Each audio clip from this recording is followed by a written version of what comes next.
Olá, eu sou o pastor Daniel e trago uma palavra de Deus para abençoar a sua vida.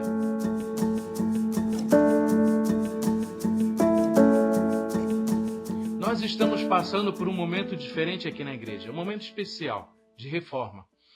A sala das crianças e a sala dos conectados está passando por uma pequena reforma.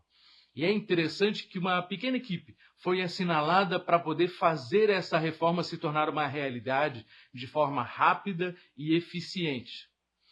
E no meio disso tudo, Deus foi ministrando ao meu coração. Imediatamente o Senhor trouxe à minha memória a parábola dos dois construtores, a qual o Senhor fala no final do grande Sermão do Monte. Ali em Mateus 7, nós vemos que Jesus ele conta a história de dois homens que, ouvindo a palavra de Deus, tomam atitudes diferentes sobre a sua vida. Ele então fala de um construtor que se torna sábio e ele então edifica a sua casa sobre a rocha.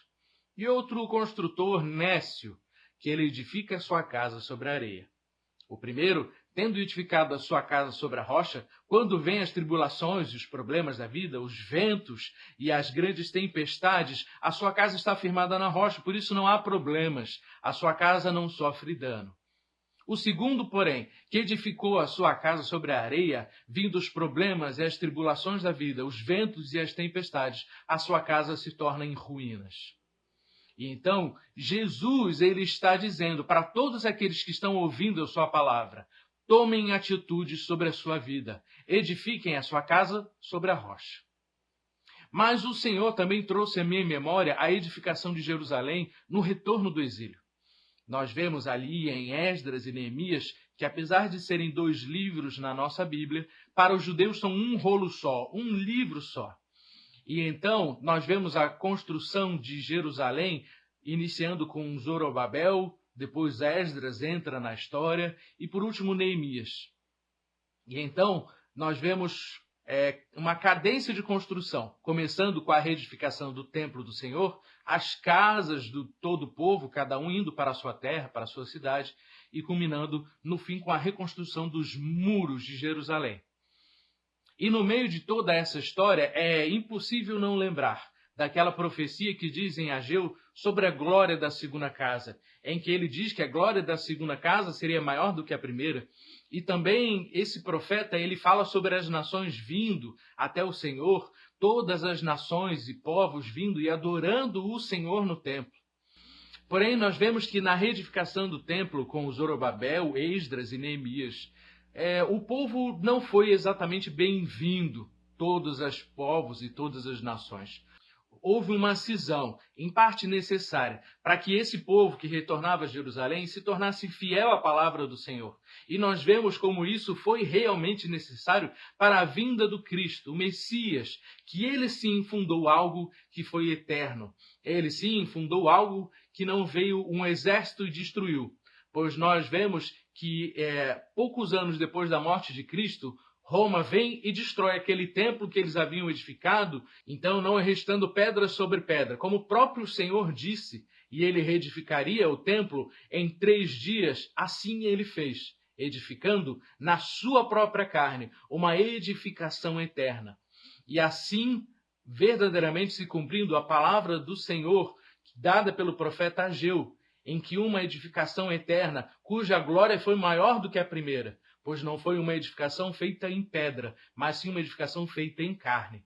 Assim como o tabernáculo antigo apontava para a presença do Senhor e era feita coberta de peles de animais, assim o Senhor faz de forma profética sobre como nós, com nossa pele, com nossa carne, podemos nos tornar habitação da presença do Senhor.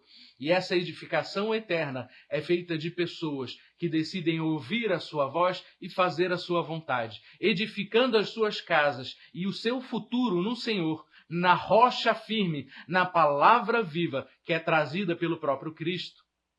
Meu irmão, eu te convido a fazer parte dessa edificação eterna.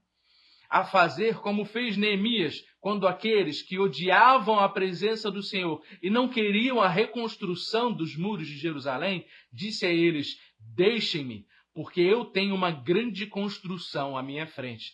Vocês me chamam para sair daqui, mas eu não vou sair dessa presença, eu não vou sair dessa edificação, eu não vou sair dessa construção. Eu tenho uma grande edificação à minha frente.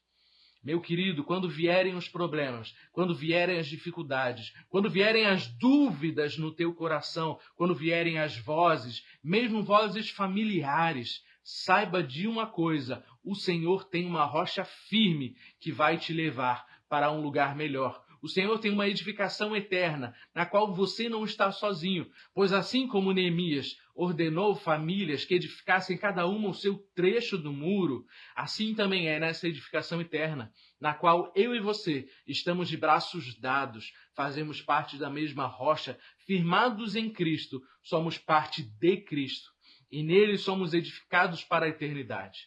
Não estamos sozinhos, mas somos unidos em um só Espírito, atraídos pela presença do Senhor, e fazemos parte dessa edificação eterna. Eu te convido, meu irmão, a fazer parte também dessa família. Assim como a profecia de Daniel, que fala de uma rocha que, caindo, destruiu todas as nações da terra. E essa rocha não só ruiu as nações, mas ela cresceu e tomou toda a terra. Nós também faremos. Nós faremos através do Senhor, que é a nossa rocha, a nossa edificação. Nós cresceremos e vamos tomar a toda a terra, para a glória e honra do nosso Senhor. Não através de conquistas militares, mas através do amor, da graça e da presença transformadora do Senhor. Que a sua vida não se torne apenas uma edificação, mas se torne um espaço para que outras pessoas conheçam e na qual outras pessoas possam ser edificadas. Que você tenha um braço dado com alguém para não cair, mas o outro braço livre para trazer outros para essa edificação.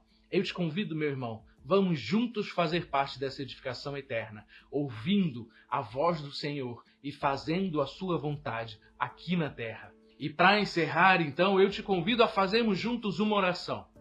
Espírito Santo de Deus, eis-nos aqui. Queremos fazer parte dessa edificação eterna. Sabemos que temos dificuldades, sabemos, Senhor, que sozinhos não somos capazes.